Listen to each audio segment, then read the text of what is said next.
بقر عید میں بھی روحانی خوشی بھی اور جسمانی بھی. روحانی خوشی کیا ہو رہی ہے؟ ہر بال کے بدلے اللہ نیکی دے رہے ہیں جانور کو ذبح کرنے میں، اتنا ثواب، اور اس میں بغیر کسی قربانی کے جانور کٹ رہا ہے. ابراہیم علیہ السلام کی سنت زندہ ہو رہی ہے. اور جسمانی خوشی کیا؟ گوشت اتنی وافر مقدار میں، اتنا فریش میٹ آپ کو پورے سال اتنا ایسا نہیں ملتا. اور وہ گوشت بھی وہ جس کی نسبت کس کی طرف ہے؟ اللہ کی طرف. دیکھو بعض دفعہ چیز سادہ ہوتی ہے، کھلانے والا بڑا آدمی ہوتا ہے، آپ کہتے ہیں یار بادشاہ نے میری دعوت کی ہے. قربانی کا جانور جب آپ ذبح کرتے ہو تو جانور یہ آپ کا نہیں ہوتا، یہ کس کا ہوتا ہے؟ ذبح ہونے کے بعد یہ اللہ کی ملکیت میں. تبھی اللہ نے پھر پرمیشن ہمیں اللہ سے لینی پڑتی ہے کہ اللہ کھا لیں. اللہ پرمیشن دے گا تو کھاؤ گے، ورنہ نہیں. اللہ نے کہیں پرمیشن دی، کہیں نہیں دی. حج میں اللہ نے کہا کہ اگر تم سے کوئی غلطی ہوئی ہے، اس کے بدلے میں جانور کاٹ رہے ہو، پرمیشن نہیں ہے کھانے کی، کیونکہ جانور کاٹنے کے بعد مجھے دے دیا نا تم نے، میرے لیے قربان کیا، اپنے لیے تھوڑی کیا ہے. لیکن بقرعید میں اللہ کیا کہتا ہے؟ کاٹ لیا، میرے لیے کاٹا ہے، میری طرف سے اجازت ہے، کھاؤ. کلوا منہا واطعموا البائس الفقیر، خود بھی کھاؤ اور پبلک کو بھی کھلاؤ اس میں سے. تو اللہ کی تبھی اس دن روزے کو حرام کر دیا نا، کہ اللہ دعوت کر رہے اور آپ نے اس دن روزہ رکھا ہوا ہے. آپ کے ابا نے آپ کو چائے پہ بلایا یا بیگم نے آپ سے کہا تھا کہ بھئی کل صبح ناشتہ میری امی کے ہاں کریں گے اور بڑا مزہ آئے گا، اسی دن آپ نے روزہ رکھ لیا، تو بیگم کو غصہ آئے گا کہ نہیں آئے گا؟ تو اللہ کو بھی غصہ آئے گا کہ آج میں نے تم لوگوں کی دعوت کی اور کمبختو تم روزہ رکھ کے بیٹھے ہوئے ہو. تو یہ بھی خوشی ہوتی ہے یار، یہ عام گوشت نہیں، یہ کون کھلا رہا ہے؟ اور کھلا بھی دال چاول نہیں رہا، دمبے کھلا رہا ہے، اونٹ کھلا رہا ہے، بکرے کھلا رہا ہے. تبھی تو میں چکن کا قائل نہیں ہوں. اگر اللہ ضیافت کرتا نا مرغیوں کی، ہم کہتے ہیں مرغی کا گوشت بھی بڑی چیز ہے بھائی، اللہ بقرعید میں کیا کھلاتا ہے؟ آخری بات ہے، بس بیان ختم ہو رہا ہے. اللہ کیا کھلا رہا ہے بقرعید میں؟ چکن کھلا رہا ہے اپنے بندوں کو. بھائی بقرعید عید ہے نا، تو اللہ کھلا رہا ہے، کہتا 100 مرغیاں قربان کرو، چکن کھاؤ. اللہ نے کہا نا نا نا. اگر اللہ فش کھلاتا کہ اس دن آج 100 کلو فش خرید کے میرے لیے گویا صدقہ کر دو اور پھر خود بھی کھا لو، تو بھی ہم کہتے فش کیا ہے؟ بہت بڑی چیز ہے. کیونکہ اللہ نے پورے سال اللہ کی دعوت صرف 3 دن ہوتی ہے بقرعید میں، اور روزہ تو 4 دن حرام ہے، تو 4 دن دعوت ہے. تو اس میں اللہ اگر دال چاول کھلا دیتا، یا جو ویجیٹیرین ہے نا ہندو، اللہ کہتا اس دن تم سموسے کھاؤ. ہم کہتے اللہ کی نظر میں کس کی ویلیو ہے؟ بولتے کیوں نہیں یار؟ سموسے. اللہ نے کہا نا نا نا. اگر ہم نے تمہیں کہا سبزیاں کھاؤ اس دن، جیسے بعض لوگوں کا نا تہواروں میں وہ سبزیاں کھا رہے ہوتے ہیں، مختلف قسم کی پھل کھا رہے ہوتے ہیں، پھل بھی نہیں. اللہ جب دعوت کرے گا تو کیا کھلائے گا؟ گوشت. اس میں اللہ نے بزبان حال بتا دیا ہے کہ میری نظر میں انسان کے لیے جو سب سے بہترین خوراک ہے وہ کیا ہے؟ یار بولنے پہ کیا ہو گیا؟ گوشت نہیں کھاتے نا، تبھی تو آواز نہیں نکل رہی. وہ کون سی خوراک ہے؟ گوشت. میں جب دعوت کروں گا تو کیا کھلاؤں گا؟ نمبر 2، گوشت میں بھی فش نہیں، گوشت میں بھی مرغی نہیں، دمبا، بکرا، اونٹ یا بچڑا، گائے. اس سے پتہ چلتا ہے یہ 4 قسم کے گوشت یہ انسانی صحت کے لیے دوسرے جانوروں کی نسبت بہت زیادہ مفید ہے، کیونکہ اللہ ضیافت میں کم چیز کی سلیکشن نہیں کرے گا. تو میں بچپن میں 15 سال تک میں نے گوشت نہیں کھایا ہے. پھر میں نے اپنے آپ کو گوشت کھانے کا یہی سوچ کے عادی بنایا کہ اللہ کی طرف سے جتنی دعوتیں ہوتی ہیں گوشت ہی ہوتا ہے. اللہ کی طرف سے کتنی دعوتیں ہوتی ہیں پتہ ہے آپ کو؟ نمبر 1 بقرعید کی دعوت، یہ اللہ کی طرف سے. اس میں کیا ہے؟ اللہ کی طرف سے اللہ کے حکم پہ. اس میں کیا ہے؟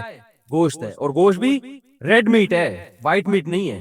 دوسری دعوت اسلام میں عقیقے کی. بچہ پیدا ہو جائے تو حدیث میں آتا ہے کیا کاٹو؟ مرغیاں کاٹو. ابے کیا ہو گیا؟ ہم عقیقہ جو کرتے ہیں، جو بچے کی پیدائش پہ فیملی پلاننگ والوں کو منہ چڑھانے کے لیے جو ہم دعوتیں کر رہے ہوتے ہیں، فیملی پلاننگ والے کو کہتے ہیں 8واں بچہ پیدا ہو گیا، ہائے دنیا میں غربت. ہم کہتے ہیں ابھی تو ہم غربت بڑھائیں گے، 2 بکرے اور کٹیں گے، ٹھیک ہے نا؟ 12ویں بچے پر بھی 2 بکرے ہیں. اس سے پتا چلتا ہے کہ 12واں بچہ بھی گاڈ گفٹیڈ ہے. اور اللہ کہہ رہے اس میں غم نہیں منانا، بلکہ اس میں خوشی میں بکرے کاٹ کے پبلک کو کھلانا بھی، خود بھی کھانا ہے، سیلیبریٹ کرنا ہے اس کو. لیکن سیلیبریٹ میں کیک نہیں کٹے گا. کیک تو گورے کھاتے ہیں، کوئی کھانے کی چیز ہے کیک؟ بچے کی پیدائش میں دال چاول نہیں پکیں گے.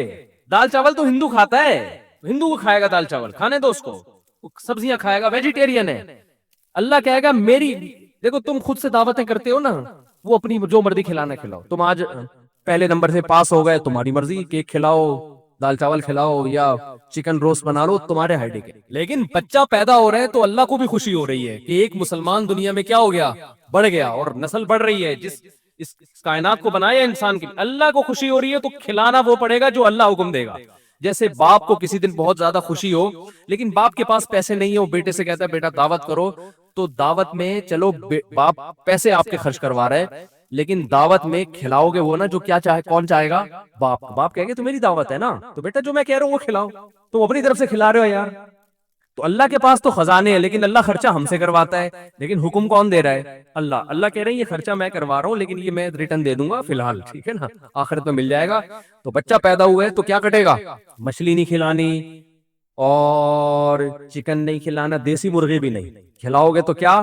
بکرا یا اونٹ، حقیقے میں بکرا چلتا ہے، اونٹ چلتا ہے، دمبے چلتے ہیں، گائے چلتی ہے، بچڑا چلتا ہے، لڑکے پہ 2 لڑکی پہ 1۔ تو یہاں بھی اللہ کیا کھلا رہا ہے؟ Red meat. اور ایک اور دعوت ہوتی ہے اللہ کی طرف سے ولیمے کی، یہ بھی خدا نے حکم دیا، نبی صلی اللہ علیہ وسلم نے فرمایا کہ جو ولیمہ کی طرف بلائے اور دعوت قبول نہ کرے ولیمے کی، اس نے اللہ اس کے رسول کی نافرمانی کی۔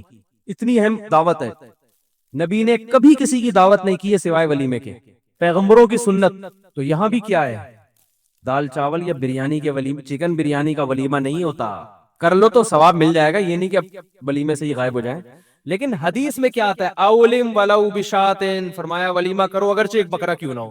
وہاں بھی کیا آ رہا ہے؟ تبھی بعض علماء کا یہ قول ہے کہ اگر آپ جانور ذبح کرتے ہو نا بقرعید کا، تو اس میں 3 نیتیں ہو سکتی ہیں۔ بقرعید کا جانور آپ ذبح کر رہے ہو، ایک حصہ اس میں قربانی کا ہے، جائز ہے، ایک حصہ اس میں عقیقے کا ہے، جائز ہے۔ امام محمد جو ابو حنیفہ کے رحمہ اللہ کے شاگرد ہیں وہ کہتے ہیں اگر ایک حصہ اس میں ولیمے کا بھی ڈال دیا تو بھی جائز ہے، کیونکہ یہ تینوں عبادت ہیں۔ لیکن آپ نے جانور کی قربانی کی بقرعید والے دن، ایک حصہ بقرعید کا، ایک حصہ ولیمے کا، ایک حصہ عقیقے کا، ایک حصہ آپ نے کہا یار میرے ابا آئے ہوئے ہیں یا میرا بیٹا لاہور سے آ رہا ہے اس کی خوشی میں ایک حصہ پبلک کو، پورا جانور بیکار ہو گیا آپ کا۔ بیکار کا مطلب گوشت تو حلال ہے لیکن وہ نہ بقرعید ہوئی اس میں، یعنی بقرعید کا پھر وہ قربانی نہیں کہلائے گی، کیونکہ آپ نے ایک حصہ اس میں ایسا ڈال دیا جس میں عبادت کا عنصر نہیں ہے، وہ تو آپ کی اپنی خوشی، عبادت کا عنصر نہیں ہے۔ عبادت کا عنصر 3 قسم کے دعوتوں میں، ایک ولیمے میں، ایک عقیقے میں، اور ایک جو بقرعید کو ہم جانور ذبح کرتے ہیں اس کھانے میں بھی عبادت کا عنصر ہے۔ تو ایک جانور پورا یا تو بطور عبادت کٹے گا یا پورا بغیر عبادت کے طور پہ، ایسا نہیں ہو سکتا کہ آدھا حصہ عبادت کے طور پہ آدھا حصہ بغیر عبادت کی، یہ نہیں ہو سکتا۔ تو میں یہ سوچتا تھا کہ یار اس کا مطلب ہے کہ اسلام گن پوائنٹ پہ ہمیں ریڈ میٹ کھلا رہا ہے، صحیح ہے نا؟ تو مسلمان ویجیٹیرین ہو ہی نہیں سکتا۔ آپ کہو گے ڈاکٹر صاحب کوئی بیٹھے ہوئے ہوں گے یار یہی تو مسئلہ ہے، ریڈ میٹ کھلا کھلا کے لوگوں کو ہارٹ پیشنٹ بنا دیا۔ تو ہارٹ پیشنٹ اس لیے بن گئے ہیں کہ گوشت کھا رہے ہیں، کام بھیڑوں والے اور دمبے والے کر رہے ہیں، کام وہ کر رہے ہیں جو ویجیٹیرین کے ہوتے ہیں، نہیں آ رہی بات میرا، کام وہ کر رہے ہیں جو گوشت خوروں کے، یعنی آدھا اسلام لے رہے ہیں نا، گوشت اسلام سے لے لیا ریڈ میٹ، لیکن آگے بھی بہت ساری چیزیں جو اسلام کا حکم ہے، گھڑ سواری اور تیراکی، میدان جنگ میں لڑنا، 4 شادیاں معذرت کے ساتھ نکل نہیں رہا تھا منہ سے لیکن اب کیا کریں یار، یہ بھی تو اسلام میں ہے نا، ہندوؤں میں تھوڑی ہے، عیسائیوں میں تھوڑی ہے۔ تو میدان جنگ میں بہادری کے جوہر دکھانا، ورزش، یہ سارے جو محنت مزدوری والے کام ہیں، نبی صلی اللہ علیہ وسلم نے فرمایا طاقت اور مومن اللہ کو کمزور سے زیادہ محبوب ہے۔ تو یہ والے کام ہم کہاں سے لے رہے ہیں؟ یہ اسلام سے نہیں لے رہے۔ تو وہ جب آدھا حکم اسلام کا لیں گے آدھا نہیں لیں گے تو اس کے سائیڈ ایفیکٹ تو بہرحال ظاہر ہوں گے۔ تو ہمارے حضرت فرمایا کرتے تھے یا تو گوشت کھانا چھوڑ دو بھائی، اور اگر گوشت کھا رہے ہو تو پھر وہ کام کرو جو گوشت خوروں کے ہوتے ہیں۔ جتنے جنگل میں جانور گوشت خور ہوتے ہیں ان کی ایکٹیویٹیز میں بڑا فرق ہوتا ہے، اور جو ویجیٹیرین ہوتے ہیں ان کی ایکٹیویٹیز اور طرح کی ہوتی ہیں۔ بکریاں اور ہرن سبزیاں کھاتے ہیں، وہ چنگھاڑتے نہیں، وہ بھاگنے کو زیادہ فوکس کرتے ہیں، ٹھیک ہے نا؟ کوئی ان کے پیچھے بھاگ رہا ہوتا ہے وہ کہاں بھاگ رہے ہوتے ہیں؟ آگے آگے۔ شیر کیا کرتا ہے؟ گوشت کھاتا ہے۔ شیر ایسا نہیں ہے کہ کوئی اس کے پیچھے بھاگ رہا اور وہ آگے آگے بھاگ رہا ہو، شیر کسی اور کے پیچھے بھاگ رہا ہوتا ہے، کیونکہ گوشت کھانے والا وہ تو پلٹ بھی سکتا ہے، جھپٹ بھی سکتا ہے، چیر پھاڑ بھی کر سکتا ہے، تو وہ ملک کا ڈیفینس کر سکتا ہے، وہ ابھی نندن کو نیچے آنے کا مشورہ دے سکتا ہے۔ ابھی نندن کے میں خلاف نہیں ہوں، بڑے زبردست بیان کیا انہوں نے، سبزی کھا کے بھی اتنا اچھا بیان کیا، سلام ہے بھائی۔ وہ لوگ گوشت میرا خیال نہیں کھاتے لیکن پاکستان کی بڑی تعریف کی ہے، پاکستان آرمی کی بھی، تو ابھی نندن کو کوئی میرا سلام پہنچا دے۔ میں حیران ہوں کہ سبزی کھا کے بھی ماشاءاللہ اتنا خاندانی بیان۔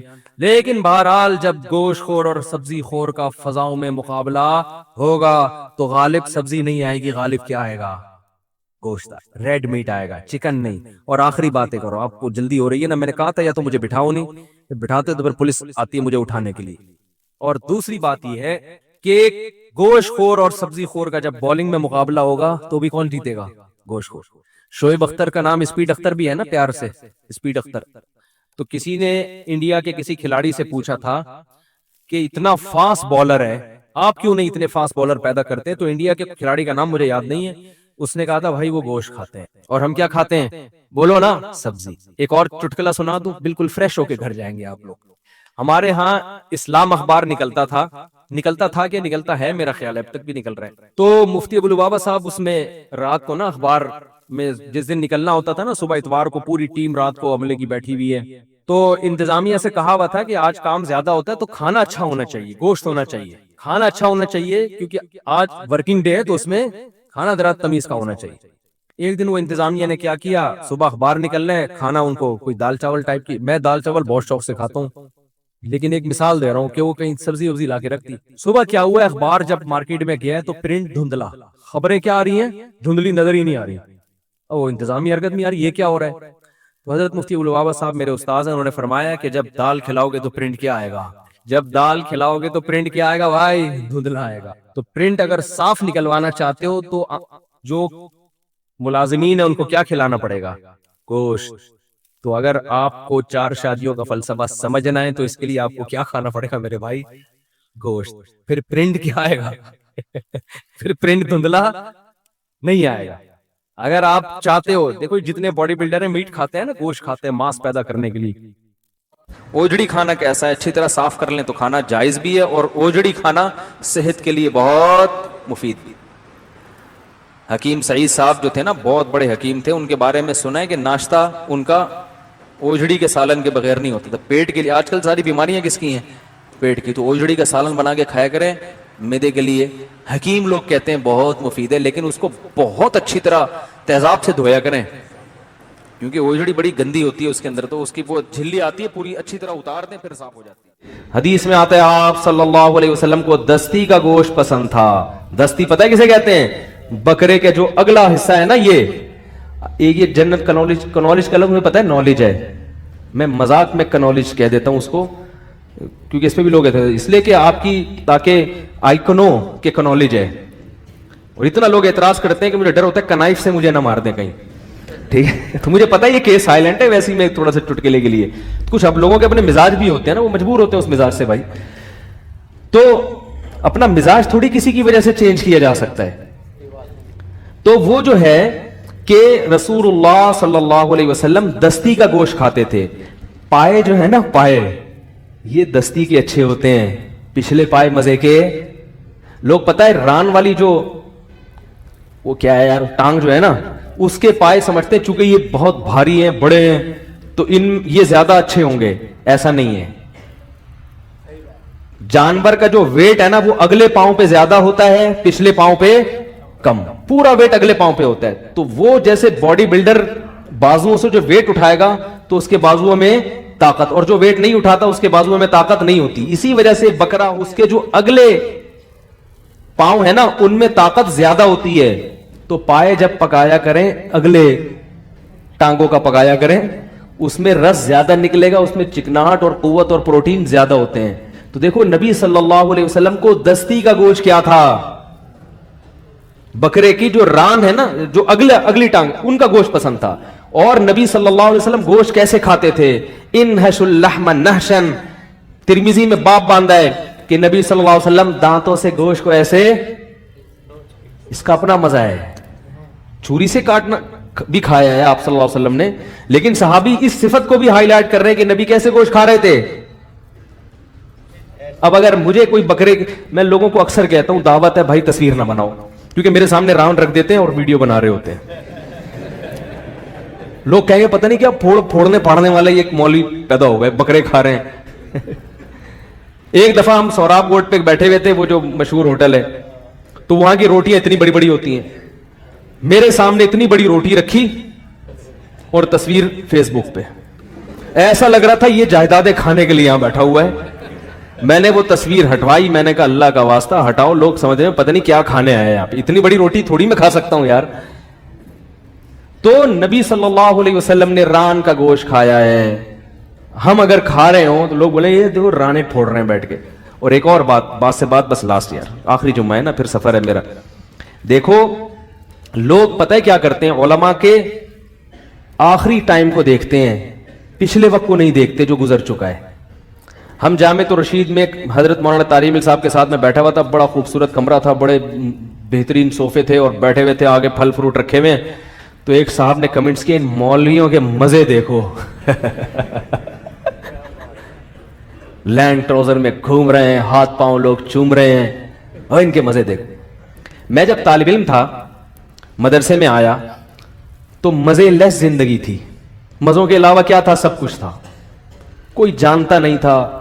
مجھے 4 آدمیوں میں بیان کے لیے ہمارے استاذ نے کھڑا کیا تو میں ٹوٹا پھوٹا سا میں نے بیان کیا. انہوں نے کہا اس وقت کیا حال ہوگا جب ہزاروں لوگ تمہارا بیان سنیں گے. تو مجھے لگا یہ لطیفہ سنا رہے ہیں.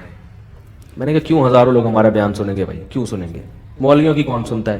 ہم کسی مسجد میں امامت کر رہے ہوں گے، اذان دے رہے ہوں گے، بس یہی ہماری ایکٹیویٹیز ہوں گی.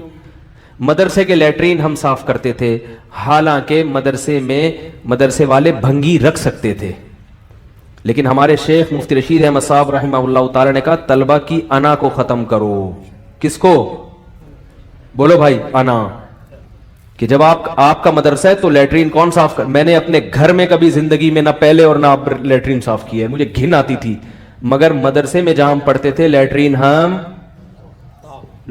کا مطلب فلش، وہ ہم صاف کرتے تھے. حضرت نے پابندی لگائی تھی، کوئی بھنگی نہیں. قرآن مجید کی جو آیات میں نے تلاوت کی ہیں، اللہ تعالیٰ نے قیامت کے انکار کرنے والوں کی سزا بیان کی ہے. فَأَمَّا ثَمُودُ فَأُهْلِكُوا بِالطَّاغِيَةِ.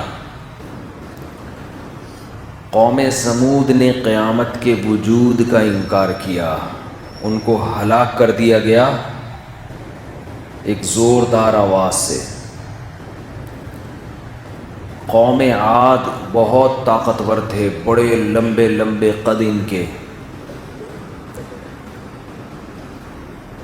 ملحد لوگ کہتے ہیں کہ قرآن میں ہے بڑے لمبے قد کے لوگ، تو اتنے لمبے قد کی لوگوں کی لاشیں تو ہمیں ملتی نہیں ہیں. ایک بات خوب اچھی طرح یاد رکھو، پھینکنے پر گورنمنٹ کی طرف سے کوئی پابندی نہیں. مسئلہ یہی ہے، یوٹیوب میں ہر دوسرا آدمی کچھ بھی پھینک دے، گورنمنٹ کی طرف سے بھی پابندی نہیں، یوٹیوب کی طرف سے بھی پابندی. میں گلگت گیا، وہاں لوگوں نے بتایا مشاہدہ پر مبنی حقیقت کہ ہم نے یہاں اتنی لمبے لمبے ڈھانچے نکلے ہیں قبروں سے. کھدائی ہوتی رہتی ہے نا، تو ہر چیز کے لیے ہمیں سائنسدانوں سے پوچھنے کی ضرورت نہیں ہے، کچھ چیزیں آدمی خود بھی دیکھ لیتا ہے. اب وہ گاؤں دیہات کے لوگ ہیں، ان میں اتنا شعور نہیں، کہ میڈیا بھی اتنا متحرک نہیں تھا نا کہ فوراً سائنسدانوں کو فون کریں آ جاؤ بھائی اتنا لمبا ڈھانچہ کس کا ہے یہ. انسانوں کے پوری اتنی لمبی لمبی کہہ رہے ہیں کہ جب کھدائی ہوئی ہے نا تو انسان کی ہڈی اچھی خاصی لمبی، پرانی قبریں، وہ ہڈیاں بالکل بھورا ہو چکی تھیں. تو یہ ہوا ہے، نکلی اس طرح کی. اور بالفرض اگر یہ دریافت نہ بھی ہوں تو کیا انسان نے ساری زمین کھود کے دیکھ لی ہے کیا؟ ایک بات خوب سمجھ لیں، ہمارے ہاں دلائل کا تجزیہ اس کا کوئی معیار ہی نہیں ہے. دلائل کا تجزیہ کرنا ایک بہت اہم چیز ہے. ہمارے ہاں ہلال کمیٹی اعلان کرتی ہے کہ چاند نظر آ گیا، یہ اعلان بالکل درست ہے کہ گواہوں سے ثابت ہو گیا. کمیٹی اعلان کرتی ہے چاند نظر نہیں آیا، یہ اعلان ہی غلط ہے. چاند نظر نہ آنے کا فیصلہ نہیں ہو سکتا، چاند نظر آنے کا فیصلہ ہوتا ہے. نہ آنا تو ڈاؤٹ ہے، ہو سکتا ہے دیکھا ہو، ہم تک اطلاع نہ پہنچی ہو. کچھ چیزوں کے دعوے کیے جا سکتے ہیں، کچھ چیزوں کے دعوے ہوتے ہی نہیں ہیں. اس کی میں ایک مثال سے بات سمجھاتا ہوں. وہی ستار بھائی، وسیم بھائی، کیا کریں. میں نے ان کو 1,00,000 روپے دیے, گواہ دیکھ نہیں رہے تھے, یہ معذرت کے ساتھ پی گئے, یہ وہ پیسے پی گئے. میں نے عدالت میں کیس کیا, عدالت کہے گی گواہ لے کر آؤ, میں گواہ تلاش کر رہا ہوں, گواہ مجھے نہیں مل رہے. عدالت ان سے کہے گی کہ تم گواہ لے کر آؤ. اگر یہ ان سے کہے کہ تم نے نہیں لیے, کوئی گواہی دے گا؟ ہے بھائی, کہے گا ہو سکتا ہے چھپ کے لیے ہوں, ہم کچھ 24 گھنٹے دیکھ تھوڑی رہے ہیں اس کو. عدالت کہے نہیں بھائی, ہم تمہارے حق میں فیصلہ اس وقت کریں گے جب 2 آدمی گواہی دیں کہ تم نے نہیں لیے. تو یہ 2 کرامن کاتبین تو گواہی دے سکتے ہیں جو 24 گھنٹے آپ کے ساتھ ہیں, اس کے علاوہ نہ لینے کی گواہی ہے ہی نہیں. اب عدالت ان کے حق میں جو فیصلہ کرے گی اس بیس پہ نہیں کہ گواہوں نے گواہی دی ہے کہ نہیں ہے. یہ بھی نہیں کہہ سکتی عدالت کہ یہ ثابت ہو گیا ہے کہ انہوں نے پیسے نہیں لیے. نہ نہ نہ, یہ عدالت کی ورڈنگ غلط ہوگی. عدالت فیصلہ تو ان کے حق میں کرے گی, مگر ورڈنگ یہ ہوگی کہ جی مفتی صاحب نے جو الزام لگایا تھا وہ الزام دلائل سے ثابت نہیں ہو سکا. حقیقت کیا ہے اللہ ہی جانے. یہ فیصلہ نہیں کرے گی کہ نہیں لیے, یہ فیصلہ یہ اللہ کے علاوہ کوئی کر نہیں سکتا. کھوپڑی میں بات آ رہی ہے کہ نہیں آ رہی ہے؟ شریف بھی لگا دیں ساتھ میں, کھوپڑی شریف. تو یہ خوب سمجھ لیں, اسی طریقے سے چاند ہونے کا فیصلہ تو ہو سکتا ہے, چاند نہ ہونے کا فیصلہ نہیں. اب سوال پیدا ہوتا ہے پھر پبلک کیا کرے گی کل جب چاند نہ ہونے کا اعلان ہی نہیں ہو رہا, تو کل ہم کیا کریں؟ کنفیوژن ہے نا. تو ہلال کمیٹی اس بیس پہ فیصلہ کرے کیونکہ چاند کی گواہیاں موصول نہیں ہوئی ہیں, ہونے کا ثبوت نہیں ہے. جب تک ثبوت نہ ہو تو جیسے آج روزہ ہے کل بھی روزہ ہے. روزے کے لیے دلیل نہیں چاہیے, دلیل کس کے لیے چاہیے؟ چاند کے لیے چاہیے. آ رہی ہے بات سمجھ میں؟ ہاں, فلکیات کے ماہرین کہہ دیں کہ امکان ہی نہیں ہے, پھر یہ ایک دلیل ہے, اس لیے کہ وہ ناممکن ہو جائے گا نا سائنس کی مدد سے. لیکن اصولی جو بات میں سمجھانا چاہ رہا ہوں, گواہوں سے کسی چیز کا ہونا ثابت ہوتا ہے, نہ ہونا ثابت نہیں ہوتا. نہ ہونا اس صورت میں ثابت ہوتا ہے کہ جب نہ ہونے کی خبر ایسی ہو جو مشاہدے پر مبنی ممکن ہو, یعنی جس کا مشاہدہ ممکن بھی ہو. جیسے انہوں نے مجھ سے 1,00,000 روپے لیے, پی گئے. اب اس میں یہ کہنا کہ انہوں نے نہیں لیے, اس کی گواہی کوئی بھی نہیں دے گا, وہی دے گا جو 24 گھنٹے ان کے سر پہ مسلط ہو. لیکن اگر میں اسپیسیفک ٹائم بتا دیتا ہوں کہ ہفتے کے دن 12:05 پہ میں نے ان کو 1,00,000 دیے تھے, 48 گھنٹوں کا ٹائم دیا تھا کہ 48 گھنٹے بعد یہ واپس کر دیں.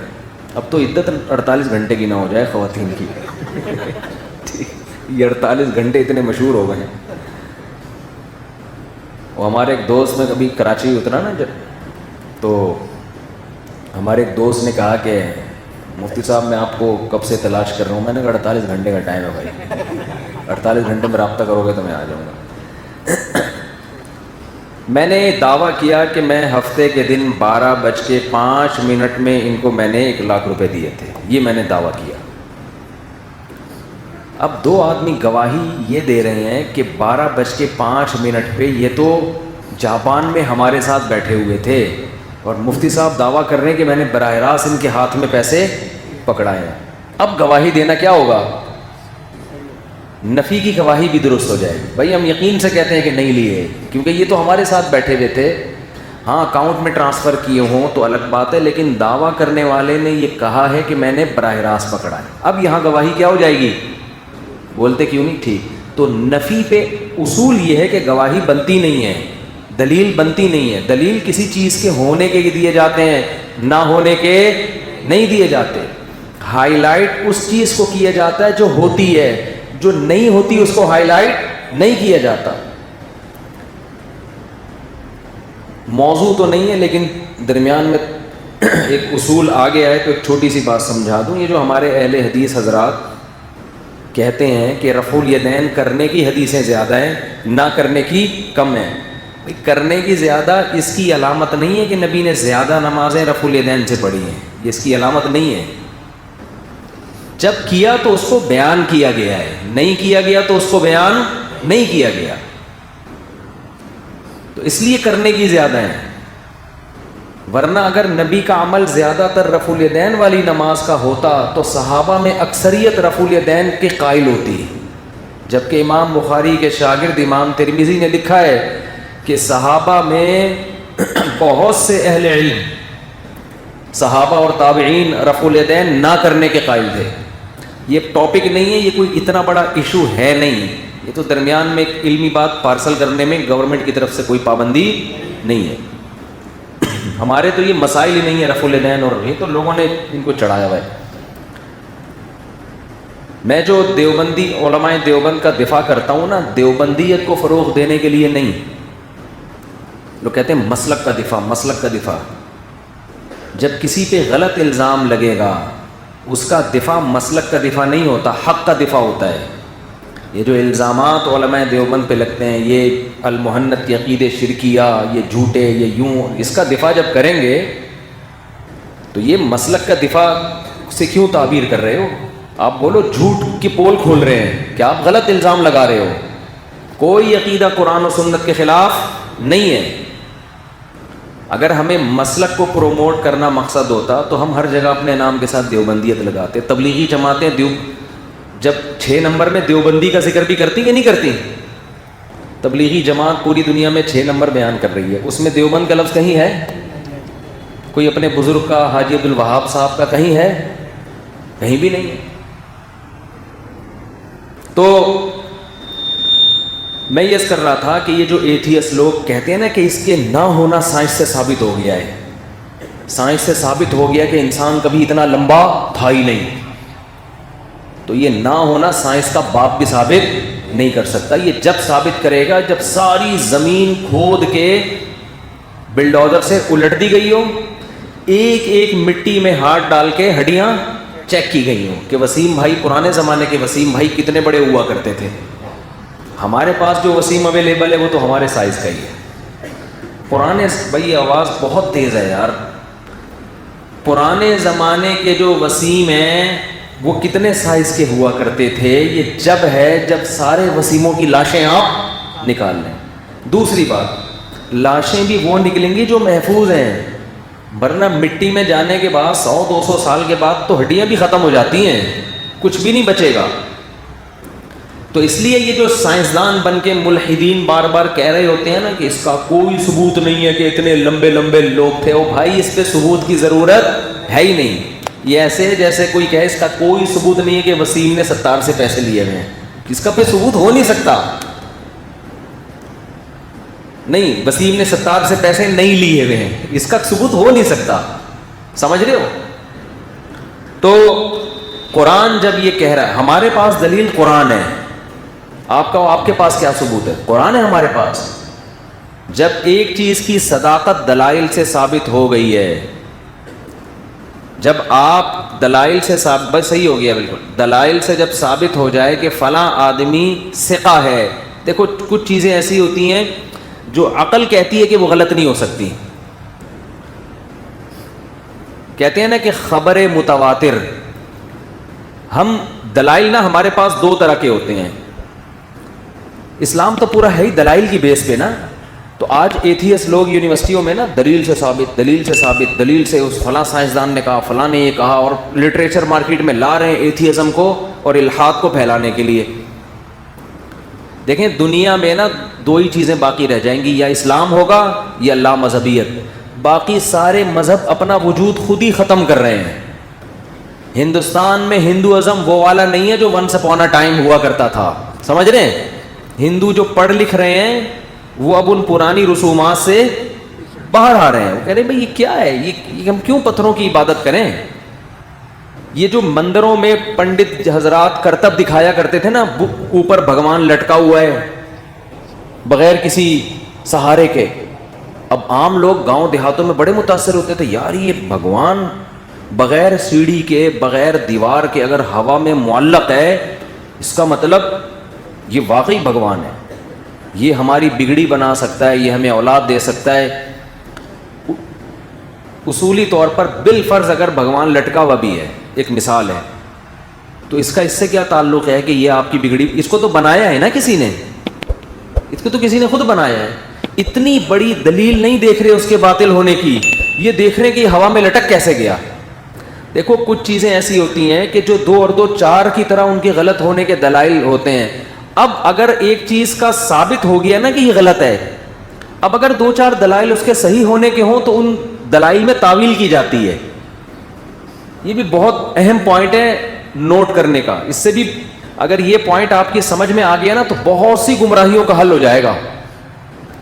لوگ جب بھی حق کے خلاف چلتے ہیں تو حق کے خلاف دلائل دیتے ہیں، دلائل دیتے ہیں، دلائل دیتے ہیں، دلائل دیتے ہیں۔ آپ ان دلائل سے متاثر ہوتے ہوتے آپ کے دل میں وسوسے آنا شروع ہونا۔ ہمیشہ اصول یہ چاہیے کہ فر من المطر وقام تحت المیزاب، ایک عربی کی مثال ہے، بارش سے بھاگا بچنے کے لیے گیلا نہ ہو اور کھڑا ہو گیا پرنالے کے نیچے، برساتی نالے کے نیچے کھڑا ہو گیا۔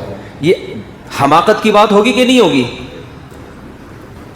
تو یہ جتنے لوگ اسلام پہ اعتراض کر رہے ہوتے ہیں نا، یا صحابہ پر یا اہل حق پر، یہ بارش سے بھاگ رہے ہوتے ہیں چند اعتراضات سے، اور کھڑے کس کے نیچے ہوتے ہیں؟ پرنالوں کے نیچے۔ یہ اصول آپ لکھ لیں، جب بھی کوئی آپ سے ڈیبیٹ کرے نا کوئی باطل اور دلائل دینا شروع کرے، ہر آدمی کے پاس ہر دلیل کا ہر وقت جواب نہیں ہوتا، اور ہر آدمی ہر وقت جواب دے بھی نہیں پاتا۔ بعض دفعہ بڑے بڑے علماء اہل باطل کے سامنے جواب نہیں دے پاتے، اس وقت ان کے ذہن میں اس کا جواب نہیں ہوتا، لیکن پھر بھی وہ اپنا مذہب نہیں چھوڑتے۔ اب لوگ کہتے ہیں جواب ہے نہیں پھر بھی نہیں چھوڑ رہے، بھائی اس لیے نہیں چھوڑ رہے کہ ان کو پتہ ہے اس کو چھوڑ دیا نا تو اس سے بڑے بڑے اعتراضات کھڑے ہو جائیں گے ہمارے اوپر، ان کا ہمارے پاس کوئی جواب نہیں ہے۔ تو اصول پورا انسان کا اسی پہ چلتا ہے۔ مثال کے طور پر کسی نے آ کے ڈی این اے رپورٹ پیش کر دیا آپ کے سامنے کہ یہ جو آپ کے ابا ہیں یہ آپ کے ابا نہیں ہے، اب دلیل تو ہے نا، اب آپ فوراً تھوڑی مان لو گے، آپ کہو گے یار اس رپورٹ کو صحیح قرار دینے میں مجھے اپنی تہجد گزار ماں کو بھی جھوٹا قرار دینا پڑے گا، ہے بھائی، مجھے اپنے باپ کو بھی جھوٹا قرار دینا پڑے گا، مجھے اپنے خاندان کو بھی۔ اتنی بڑی یعنی پیچیدگیاں اس کے پیچھے کھڑی ہو رہی ہیں، جبکہ آپ جانتے ہو اپنے والد کو بھی، اپنی والدہ کو بھی، اپنے خاندان کو بھی، اپنے رشتہ داروں کو بھی شروع سے شریف مشہور ہیں، تو آپ اس رپورٹ کو کیا کرو گے؟ پھاڑ کے پھینک دو۔ یار کسی نے دھاندلی کی ہے، کسی اور کا ڈی این اے دے کے میرے ابا کے نام پہ چپکا دی۔ اب آپ سائنس کو یہاں نہیں لے کر آؤ گے کہ سائنسدان کہہ رہے ہیں، وہی سائنس جھوٹ بھی بول سکتی ہے، اور سائنس اگر سائنسدان جھوٹ نہیں بول رہا وہ ڈاکٹر جھوٹ بول سکتا ہے۔ ایک صاحب نے مجھے کہا کہ اسلام نے یہ جو شرط لگائی ہے کہ 4 گواہ ہوں گے تو زنا کی سزا جاری ہوگی، جب تک 4 آدمیوں نے نہ دیکھا ہو زنا کی سزا جاری نہیں ہوگی۔ تو اتنے تکلف کی کیا ضرورت ہے؟ آج تو ڈی این اے سے پتہ چل جاتا ہے، رپورٹوں سے پتہ چل جاتا ہے کہ اس نے زنا کیا بھی ہے کہ نہیں کیا، سمجھ رہے ہیں؟ تو اب یہ 4 گواہوں کی شرط ہٹا دو۔ میں نے کہا بھائی 4 گواہ جب گواہی دیں گے نا تو امکان اس کا بھی ہے کہ یہ جھوٹ بول رہے ہوں، لیکن اس کی تلافی قیامت میں ہوگی کہ ان 4 کو چترول لگیں گے، تم نے جھوٹی گواہی کیوں دی تھی؟ ٹھیک ہے تم نے بندہ مروا دیا مگر یہ بھی تو مریں گے نا، تلافی ہو جائے گی۔ مشین اگر غلطی کرے گی تو چترول کس کے لگاؤ گے قیامت کے دن؟ اسلام کا ایک سیدھا سادہ اصول ہے بھائی، زنا کی سزا میں میڈیکل رپورٹ سے ثابت نہیں ہوگی، بندوں نے دیکھا ہو۔ میڈیکل رپورٹ میں مشین غلطی کر سکتی ہے، آپ کہہ سکتے ہو مشین نہیں غلطی کرے گی، ایسی ہے کہ مشینیں آ گئی ہیں امریکہ سے وہ غلطی کرتی نہیں ہے۔ کوئی بھی لیبارٹری میں ٹیسٹ ہوتا ہے نا کہ زنا ہوا ہے کہ نہیں ہوا، وہ جو رپورٹ بنانے والا ہے وہ کیا کر سکتا ہے؟ دھاندلی کر سکتا ہے، ڈاکٹر دھاندلی کر سکتا ہے۔ تو وہ ایک پٹے گا جھوٹ بول کے، ایک آدمی پٹے گا، اور اللہ اس کے بدلے میں کتنوں کو پٹوانا چاہ رہے ہیں؟ 4 کو۔ بہت ساری شریعت کی حکمتیں ہیں جو ہمیں سمجھ میں نہیں آتی، غور کرو گے تو راز کھلتے ہیں کہ یار اسلام نے ایک نظام بنایا، سسٹم بنایا ہے کہ بندے فزیکلی اپنے اوپر ایک ذمہ داری لیں، اور یہ لینا بہت ایک اہم پوائنٹ اس میں یہ بھی ہے کہ جب بندہ بندے کے خلاف گواہی دیتا ہے 100 دفعہ سوچتا ہے، رپورٹ تیار کرنے میں اتنا نہیں سوچ. عدالت میں جا کے جب گواہی دے گا نا, میں اللہ کو حاضر ناظر جان کے اللہ کے نام پہ گواہی دیتا ہوں کہ اس کو میں نے زنا کرتے ہوئے دیکھا, اس کا ایک روب ہوتا ہے, اور رپورٹیں پیسے دے کے 2 منٹ میں بنتی ہیں. تو اس لیے اسلام نے ایک سسٹم بنایا ہوا ہے. خیر موضوع سے بات ہٹ رہی ہے, تو ایک بات خوب اچھی طرح سمجھ لیں کہ جب بھی کوئی دلیل دے تو فوراً متاثر نہ ہو جایا کریں. یہ سوچا کریں اگر میں اس کی بات مانوں گا تو اس سے بڑے دلائل کا سامنا تو نہیں کرنا پڑے گا کہیں مجھے. اور آج یہی ہو رہا ہے. جو لوگ اسلام کے خلاف دلائل دیتے ہیں نا, ابھی ایک ملحد کا میں نے ایک مثال دی تھی کہ اس نے موبائل ہاتھ میں نکال کے دکھایا اور اس نے کہا قرآن یہ کہتا ہے کہ اس کائنات کو میں نے بنایا. تو ہم خدا کے اس دعوے کو, جو اللہ ہے نا جو اپنے آپ کو کہہ رہے ہیں, ہم کیسے مان لیں؟ آگے کہنے لگا اگر کوئی بھی اٹھ کے یہ کہے کہ یہ موبائل میں نے بنایا ہے تو کیا ہم مان لیں گے تو نے بنایا ہے بھائی؟ اب یہ بڑا زبردست, بظاہر بڑا زبردست اعتراض ہے کہ یار اللہ نے کہہ دیا میں نے کائنات کو بنایا تو مان لیں گے اللہ نے بنایا ہے بھائی. جیسے کوئی موبائل بولے میں نے بنایا ہے تو مان لیں گے کہ میں بول دوں یہ میں نے بنایا, مان لو گے آپ؟ نہیں بھائی, ایسے تھوڑی. دلائل سے ثابت کرو کہ تم نے بنایا ہے, رپورٹیں پیش کرو. تو اللہ بھی آئے, بتائے, زمین پہ اترے, سمجھائے میں نے بنایا تو ہم مانیں گے. ایسے تھوڑی کوئی بھی دعویٰ کر دے. اب جن میں کھوپڑی صحیح کام نہیں کرتی نا ان کی, وہ بڑے متاثر ہوتے ہیں, یار بات تو صحیح ہے, کوئی بھی اٹھ کے کہتے یہ چیز میری ہے تو دلیل کے بغیر نہیں مانی جائے گی. تو اللہ نے, قرآن نے کہہ دیا یہ اللہ نے بنایا ہے تو ہم کیسے مان لیں؟ جب وہ آیت پڑھ رہا تھا نا قرآن کی اور ترجمہ کر رہا تھا ملحد, ان فی ذلک لآیات لقوم یتفکرون, اللہ نے قرآن میں مثالیں دی, اتنی بڑی کائنات, دن اور رات کا اختلاف اور دن اور رات کا بدلنا, اس میں بڑی بڑی نشانیاں ہیں ان لوگوں کے لیے جو غور و فکر سے کام لیتے ہیں. میں نے کہا یہ آیت اتنی وجد والی آیت ہے نا, اسے سن کے مزہ آ رہا ہے, کتنا بڑا ثبوت دے رہے ہیں اللہ تعالیٰ. خیر محترم کی دلیل یہ کہ کوئی بھی اٹھ کے دعویٰ کر دے کہ یہ موبائل میں نے بنایا ہے تو جب تک وہ دلیل نہ دے ہم اس سے موبائل کا, ہم اس کو مالک نہیں مانتے, ہم اس کو نہیں مانتے کہ اس نے ایجاد کیا ہے. تو اللہ نے کہہ دیا میں نے بنایا تو ہم کیسے بغیر دلیل کے مان لیں؟ سوال یہ پیدا ہوتا ہے کہ اگر ہم یہ نہ مانیں, ہم یہ نہ مانیں کہ اللہ نے نہیں بنایا, فرض کر لو آپ کی بات درست ثابت ہو گئی, تو سوال یہ پیدا ہوتا ہے کسی نے تو بنایا ہے نا. کیونکہ دعویٰ, مثال یہ یوں ہونی چاہیے, میں یہ دعویٰ کر رہا ہوں کہ یہ موبائل میں نے بنایا ہے, اس پہ مجھ سے ثبوت مانگو گے نا, لیکن میں یہ دعویٰ کروں کہ کسی نے نہیں بنایا, میں یہ دعویٰ کروں کہ کسی نے نہیں بنایا, مان لو گے یہ دعویٰ؟ کوئی ایتھیسٹ بھی نہیں مانے گا. آپ خدا کا, اللہ کا انکار کر کے کہ اللہ نے نہیں بنایا, اس سے آپ ثابت یہ کرنا چاہ رہے ہو کہ کسی نے بھی نہیں بنایا. ایک چھوٹا سا اس کائنات میں یہ موبائل خود سے نہیں بن سکتا, جن چیزوں سے یہ موبائل بنا ہے, جن دماغوں نے اس موبائل کو بنایا ہے, وہ آٹومیٹیکلی خود سے کیسے بن گئے؟ اس اشکال کا جواب پی جائیں گے بڑے ٹھنڈے پیٹوں ہے بھائی. ڈکار لے کے نا ایسا بھننے بن گئے, اس کا کوئی جواب ہی نہیں. آپ کو بحث یہ اٹھانی چاہیے کہ بھائی کوئی اس کا مدعی نہیں ہے, دعوے دار نہیں ہے, تو یہ خود سے بنا ہے, کوئی دعویٰ نہیں کر رہا, لہذا یہ کوئی بھی نہیں مانے گا کہ بھائی یہ نہیں ہو سکتا. اتنی بڑی کائنات کیسے خود سے بن گئی ہے؟ پھر ایک اور مثال محترم دیتے ہیں ملحد لوگ, اس طرح کی مثال ہے کہ کائنات اگر خود سے کسی نے بنائی ہے تو اس میں کچھ چیزیں ایسی ہیں جن کا کوئی فائدہ نہیں ہے. جب بنانے والا کچھ بناتا ہے, یہ بھی اشکال ہے نا. میں پہلے اشکال کا جواب دے دوں, بات کمپلیٹ ہو جائے. اب دیکھو یہ جو اشکال ہوتا ہے کہ ہم مان لیں کہ یار میں اگر یہ دعویٰ کرتا ہوں, ایک تو فون جب بھی نکالتا ہوں فون آیا ہوا ہوتا ہے کسی کا, دعویٰ کرنے سے پہلے فلائٹ موڈ پہ لگا دوں میں اس کو, ہر وقت بچتا رہتا ہے یہ.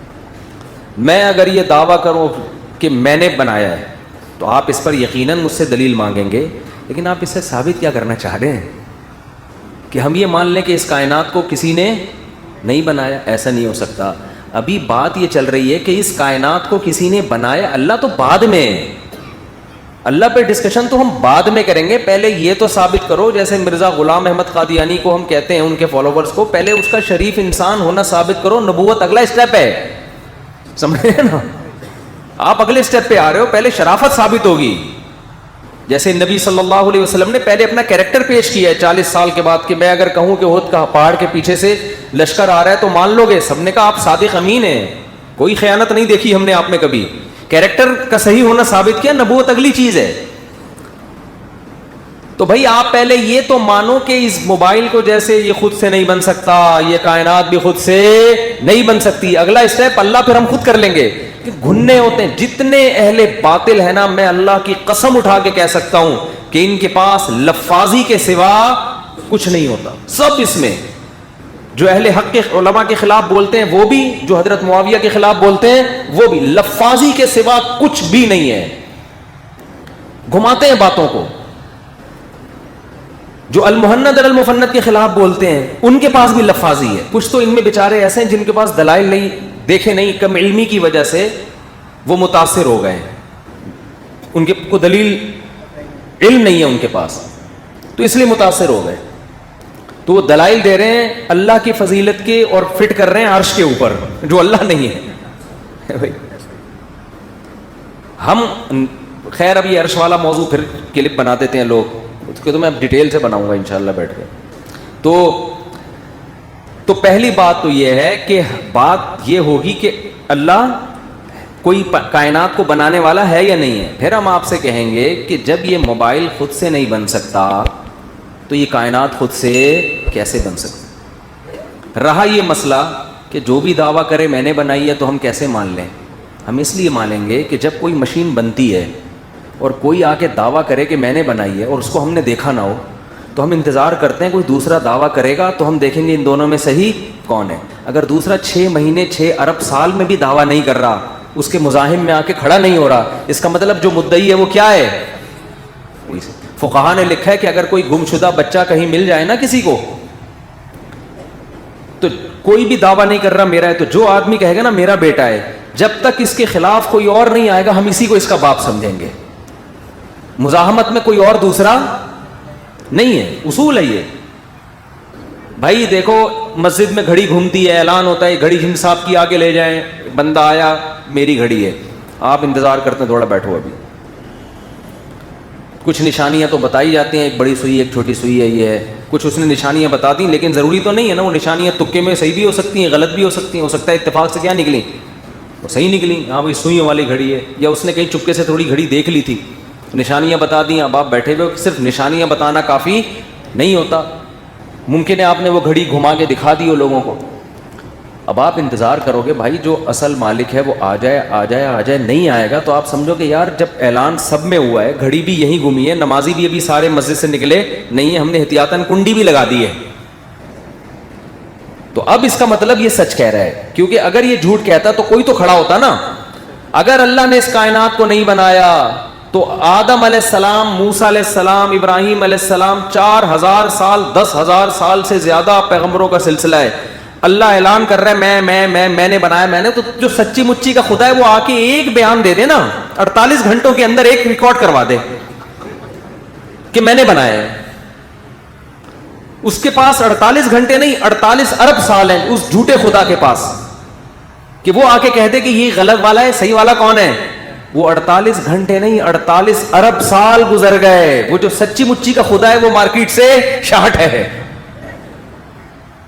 تو اس پہ بولنے پر کوئی سچی خدا پر کوئی پابندی لگی ہوئی ہے بھائی؟ وہ زمین پہ اتر جائے, وہ فرشتے بھیج دے, وہ کچھ بھی کر کے بتا سکتا ہے. بھائی یہ قرآن میں جو خدا ہے جو انٹروڈکشن کروا رہا ہے مسلمانوں کا, اللہ یہ نہیں ہے بھائی, اصل اللہ تو میں ہوں. وہ بولتا کیوں نہیں ہے؟ یمشون بہا, قرآن کہتا ہے بھگوان بتوں کے بارے میں, ان کے پاؤں کیوں نہیں ہے جن سے یہ چلتے ہیں, ان کے ہاتھ کیوں نہیں ہے جن سے یہ کھاتے ہیں. تو سچی مچی کا خدا جو اگر یہ والا سچی مچی کا نہیں ہے, جو سچی مچی کا اتر کے بتاتا کیوں نہیں ہے؟ بول نہیں رہا, اس کا مطلب وہ ہے ہی نہیں. وہ مارکیٹ سے شارٹ نہیں ہے, وہ مارکیٹ میں آیا ہی نہیں ہے. ایک ہوتی چیز آتی ہے کم پڑ جاتی ہے, ہوتی ہے ہی نہیں. تو ہم تو بھائی اسی کو مانیں گے جو بولتا ہے, جو موسیٰ کلیم اللہ کو کوہ طور پہ بلا کے باتیں کر رہا ہے, جو نوح علیہ السلام کو بھیج کے تبلیغ کر رہا ہے, جو قوم عاد قوم سمود کے واقعات سنا رہا ہے اور مثالیں دے رہے ہیں. ان کے کھنڈرات ابھی بھی باقی ہیں, جا کے دیکھ لو.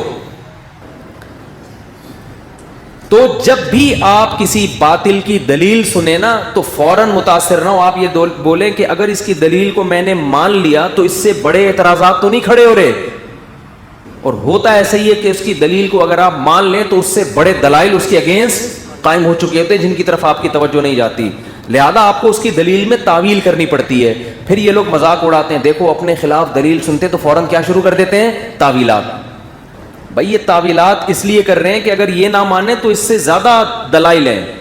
اس میں ایک اور خوب بات چل پڑی ہے, تو میں پہلے ایک مثال دے دوں پھر اس طرف آتا ہوں. میں ایک ملحد نے یہ اعتراض کیا کہ اس کائنات میں بہت سی چیزیں ایسی ہیں جن کی کوئی لاجک نہیں ہے, کوئی وجہ نہیں ہے, تو یہ جب اتفاق سے کچھ چیزیں بنتی ہیں بھائی ایسا ہی ہو گئی نا, تو اس میں مینجمنٹ نہیں ہوتی نا, وہ ویسے ہی ہو گئی. وہ تو اگر کسی نے بنائی ہوتی تو ایک چیز بھی بیکار پیدا نہ کی ہوتی.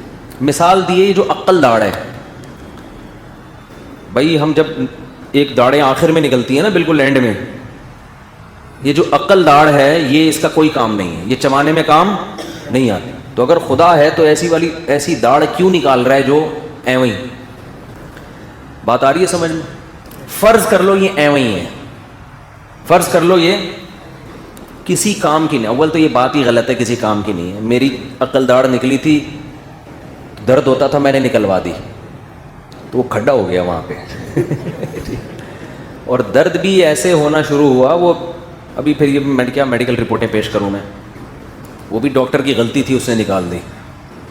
پھر ایک چائنا کا ڈاکٹر تھا, اس سے میں نے رابطہ کیا کیونکہ ڈاکٹر یہاں کا جو تھا نا وہ دوسری بھی داڑھ نکال رہا تھا. اس ڈاکٹر نے اس کو صحیح, الحمدللہ چائنا والے نے صحیح کر دیا اس کو. اور اس نے کہا وہ داڑھ بھی نکلوا کے آپ نے غلطی کی. اور اس چائنا کا ڈینٹسٹ تھا, اس نے مجھے کہا کہ یہ عقل داڑھ اتنی اہم ہے, یہ بڑھاپے میں یہی رہ جاتی ہے ٹھیک ہے نا, باقی ساری داڑھیں شارٹ ہو جاتی ہیں, یہ بڑھاپے میں کام آتی ہے. اور اس نے کہا اگر یہ چبانے میں استعمال نہیں بھی ہو رہی تو یہ بڑھاپے میں جو بتیسی لگتی ہے نا اس کو سپورٹ کرتی ہے. یہ بتیسی کو ٹکانے کے لیے بھی تو کوئی چیز ہونی چاہیے نا. تو داڑھ جو آپ کے بڑھاپے میں ڈاکٹر بتیسی لگاتے ہیں اس کو ٹکانے کے لیے بھی تو کچھ چاہیے نا, کیلوں سے تھوڑی ٹھوکیں گے وہاں پہ. تو عقل داڑھ اس کو سپورٹ کرتی ہے. خیر یہ تو ڈاکٹروں کا ٹاپک ہے, میرا ٹاپک نہیں ہے. میں فرض کر رہا ہوں وہ بالکل کیا ہے, فضول ہے. تو سوال یہ ہوتا ہے کہ تھوڑی دیر کے لیے ہم نے مان لیا کہ آپ یہ کہہ رہے ہیں کہ اس انسان کی باڈی میں کچھ فضول قسم کی بھی چیزیں پیدا ہوئی ہیں, اگر کسی نے بنایا ہوتا تو ایک بھی فضول چیز پیدا نہ کرتا. سوال یہ پیدا ہوتا ہے کہ اگر آپ اس سے یہ ثابت کرتے ہو کہ کوئی خدا ہے ہی نہیں, تو جب یہ بغیر خدا کے انسان بنا ہے اگر, تو یہ دانت منہ کے اندر ہی کیوں ہیں بھائی؟ یہ ہڈیاں جو نکل رہی ہیں اتنی مضبوط, یہ ہاتھوں میں کیوں نہیں نکل رہی؟ اور اس کے بیچ میں زبان کیوں ہے؟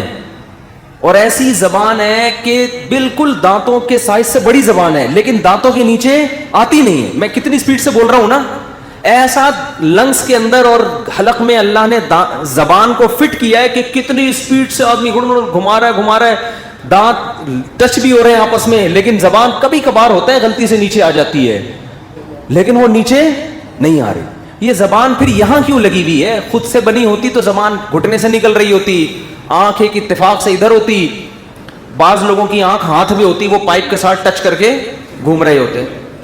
آنکھیں کھوپڑی میں کیوں لگی ہیں؟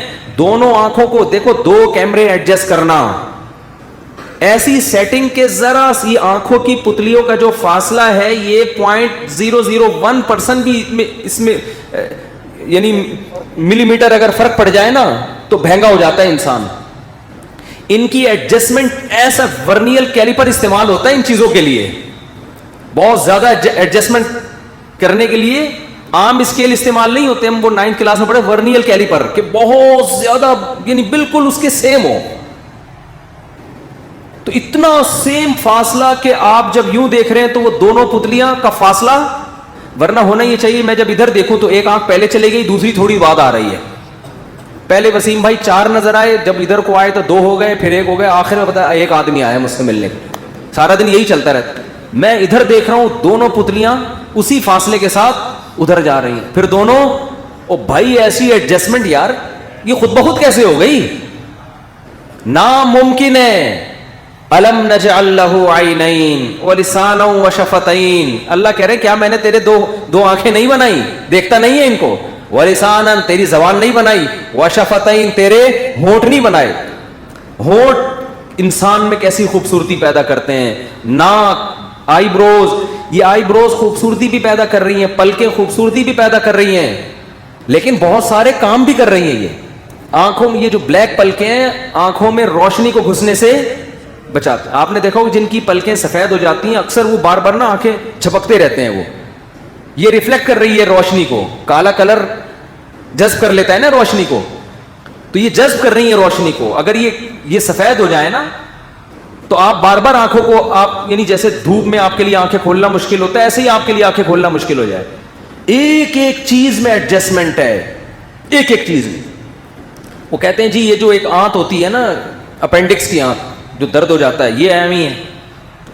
او بھائی اگر یہ اس کی دلیل ہے کہ کسی نے نہیں بنایا تو سینکڑوں آنتوں کا ایک فنکشن نظر آ رہا ہے, اور وہ معدے کے اندر فٹ ہوئی ہوئی ہیں. پہلے چھوٹی آنت ہے, پھر بڑی آنت ہے, پورا ایک سیٹ اپ ہے. اور جیسے ہی میں تو, ہمارے کوئی رشتہ دار بیمار ہو گئے تھے نا, ان کے یہ جو ہوتا ہے نا لبلبا, اس میں کوئی مسئلہ ہو گیا تھا, تو مجھے پھر ڈاکٹر نے پورا ڈائیگرام بنا کے دکھایا جو علاج چل رہا تھا. میں نے کہا ڈاکٹر صاحب ان کو ہوا کہ, انہوں نے کہا یہ ہوا ہے پیشنٹ کو. کیا خاندانی نظام ہے یار. جب بھی کوئی تیل والی چیز ہم کھاتے ہیں, کیسے پتا اسی وقت تیزاب کا قطرہ پھینکتا ہے. پتے کو پتہ چل گیا مفتی صاحب طارق مسعود کے پتے کو, آج مفتی صاحب نے پٹھان ہوٹل کے 2 پراٹھے پھوڑے ہیں. میرے گھر والوں کو نہیں پتا ہوتا کتنے پراٹھے پھوڑ رہا ہوں, کہاں پھوڑ رہا ہوں بیٹھ. ISI کو نہیں پتا ہوتا, خفیہ ایجنسیوں کو نہیں پتا, موساد کو نہیں پتا, را کو نہیں پتا, پتے کو پتا ہے یار. پتے کو پتا ہے 2 پراٹھے کھائیں آپ, 1 قطرے سے کام نہیں چلے گا. 2 تیزاب کے 2 قطرے پھینکو ورنہ یہ پراٹھا مار دے گا مفتی صاحب کو. وہ اس کو ڈیزالو کرنے کے لیے کیا کرتا ہے, وہ تیزاب اتنا زہریلا تیزاب ہے کہ آپ وہ کھا کے دیکھو تو ویسے ہی مر جاؤ آپ. وہ ڈائریکٹ جا کے پراٹھے پہ ہی لگے گا جا کے. اور ڈاکٹر کہتے ہیں جب تیل والی چیزیں کھاتے ہیں تیزاب نکلتا ہے, ورنہ نہیں نکلتا. ایسا سیٹنگ, یہ پتا خدا کی قسم خود بخود یہ پتا بنا کیوں, اسی جگہ پہ ایڈجسٹ کیوں ہوا جہاں جا کے ڈائریکٹ پراٹھے پہ لگ رہا ہے, اور اس کو پراٹھے پہ ہی جا کے کیوں لگ رہا ہے, دال چاول پہ کیوں نہیں نکل رہا. یہ اس کو پتا ہے دال چاول پہ نکلا تو گلا دے گا. پراٹھے کو گلانے کے لیے پتا چاہیے, تو کہتے ہیں نا جگر چاہیے. جگر نہیں چاہیے, پتا چاہیے. پراٹھا کھانے کے لیے جگر چاہیے. ہر آدمی کا کام پراٹھے کھانا, ڈبل روٹی اور پاپوں پہ ہماری نئی جنریشن آ گئی.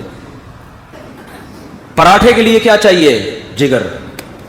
تو لیکن پراٹھے کو ہضم کرنے کے لیے جگر نہیں, پتا چاہیے. آئی بات سمجھ, پتا چاہیے. تو خیر, تو سوال یہ پیدا ہوتا ہے, یہ دانت منہ میں کیوں لگے ہوئے ہیں بھائی, یہ ناک یہاں کیوں لگی ہوئی ہے. ہم کھاتے ہیں تو اللہ نے وہی ناک کا انتظام کیا ہوا ہے, فوراً اسمیل بتا دیتی ہے کہ یہ کھانے کی چیز, ورنہ پہلے سونگھنے کا ڈپارٹمنٹ الگ ہوتا, وہاں سے سونگھوا کے لاتے کہ بدبو تو نہیں آ رہی اس میں. پھر ٹیمپریچر چیک کرنے کا ڈپارٹمنٹ الگ. ہمارا ہاتھ بتا دیتا ہے کتنا گرم ہے, یہ زبان پہ رکھنے کا ہے کہ نہیں ہے, ہاتھ بتاتا ہے. ورنہ پہلے ہاتھ, وہ الگ الگ چیزیں مشینیں پیدا ہوتی, ہر چیز ایسی ہے. اور پھر یہ بھی نہیں, جو آلات کھانے کے لیے چاہیے نا وہ ترتیب سے لگے ہوئے ہیں. ہم ہاتھوں سے پراٹھا توڑتے ہیں, روٹی توڑتے ہیں, تو یہ تو ہماری مجبوری ہے نا. تو اللہ نے کہا یہی ہاتھ تمہیں بتائیں گے کہ اس کا ٹیمپریچر کتنا ہے. اس کے لیے الگ کوئی یہ نہیں کہ گھٹنے میں اللہ نے کوئی الگ سے مشین فٹ کی ہوئی ہو کہ ہاتھ سے پراٹھا اٹھا کے پہلے وہاں لے کے جاؤ, دیکھو کیا ٹیمپریچر آ رہا ہے. ایسا نہیں ہے بھائی, توڑنا تو ہاتھ سے ہی ہے. تو اللہ نے کہا تمہاری انگلیوں کے پورے ہی بتائیں گے تمہیں. آئی بات سمجھ. کھانا زبان سے, اب زبان کیا کرتی ہے, وہ جو لعاب نکلتا ہے نا نشاستہ, اب میڈیکل سائنس کی زبان تو میں نہیں جانتا, ڈاکٹر یہ بتاتے ہیں, ڈاکٹر نہ بھی بتائیں خود ہی پتہ چل جاتا ہے یہ چیزیں. یہ تو آج لوگوں نے ایک چیز بنا لی, ڈاکٹروں کے حوالے سے بات کر رہا ہے. بھائی یہ تو خود پاگل سے, ایک صاحب کہنے لگے پانی کس وقت پینا چاہیے, ڈاکٹروں نے کہا. میں نے کہا ڈاکٹروں سے پوچھنے کی ضرورت نہیں, یہ آپ کی جسم خود بتا دے گا پانی کس وقت. ہر چیز ڈاکٹروں سے پوچھ. شادی کب کرنی ہے ڈاکٹر سے پوچھتے ہو, ابے تمہاری باڈی بتاتی ہے کہ کب کرنی ہے. یہ تو ابا سے پوچھنے کی چیز نہیں ہے, ڈاکٹر سے پوچھ رہے ہیں. ابا سے پوچھ رہے ہیں ابا میں شادی کر لوں. بھائی ابا اگر ابا ہوگا بولے گا بیٹا یہ تو تجھے پتا ہے تجھے کتنی ضرورت ہے. تو ابا کو روکنے کا بھی اس لیے حق نہیں ہے شادی سے بچوں کو. تو اب دیکھو کہ ہم زبان جو ہے وہی کیا اسی نے نکالنا ہے نا کہ وہ لعاب جو نکلے گا جو ہضم کرے گا, لعاب شامل ہوتا رہتا ہے نا یہاں سے, تو وہی زبان آپ کو یہ بھی بتائے گی کہ کڑوا ہے میٹھا ہے, تاکہ اس چبانے کے پروسیس کے دوران کھانے کے مزے بھی آپ ساتھ ساتھ لیتے رہو. یعنی دانت چبا بھی رہے ہیں, یہ ضروری ہے چبانا, زبان تھوک نکال کے اس کھانے کو ہضم کرنے کا ذریعہ بھی بن رہی, یہ بھی ضروری تھا. اب یہ نہیں ہے کہ لذت کا ڈپارٹمنٹ الگ ہو, پراٹھا مزے کا کتنا ہے, بریانی مزے کی کتنی ہے, وہ الگ پارٹ ہو جو وہاں رکھو پراٹھے کو تھوڑی دیر مزہ آ رہا ہے, واہ واہ واہ کیا مزے کا پراٹھا ہے, اب کھا لو اس کو. کیا خیال ہے بھائی؟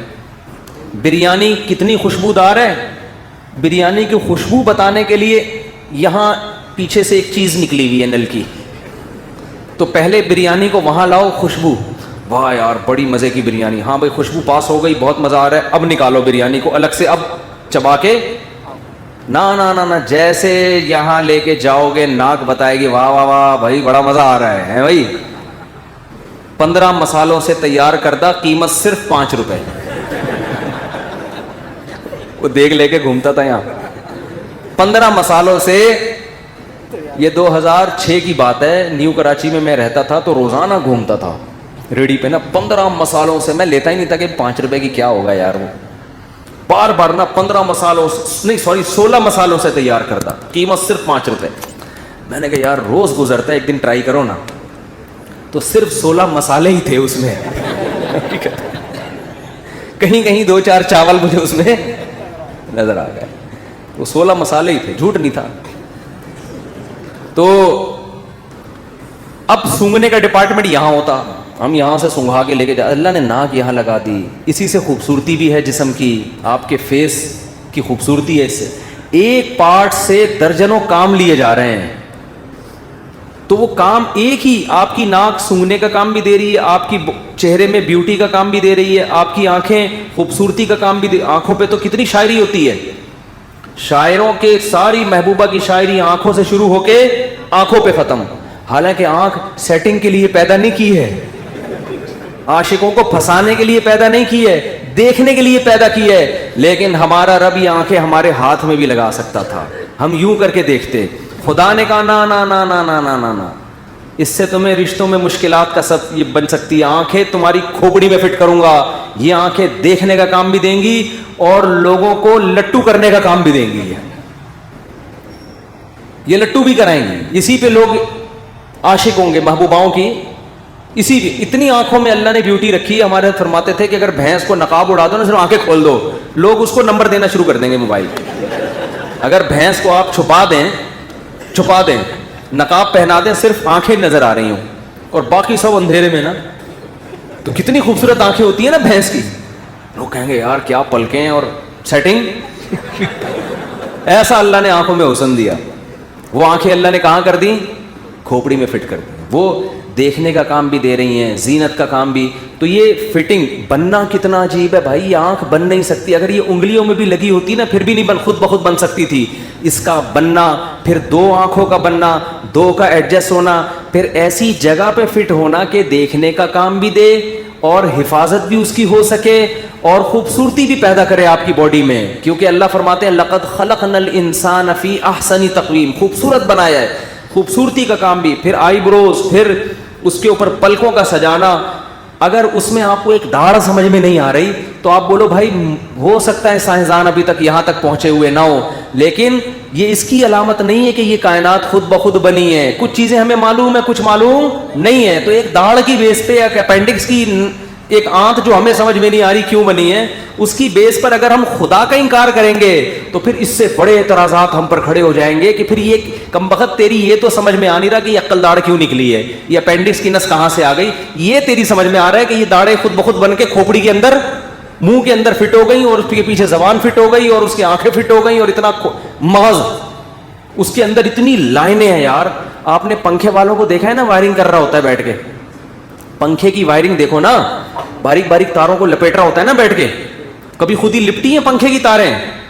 پنکھے کی تاروں کا کی لپٹنا اتنا عجیب نہیں ہے جتنا ہمارے مغز میں جو لائنیں بچھی ہوئی ہیں. یہ پوری لائنیں جن میں بلڈ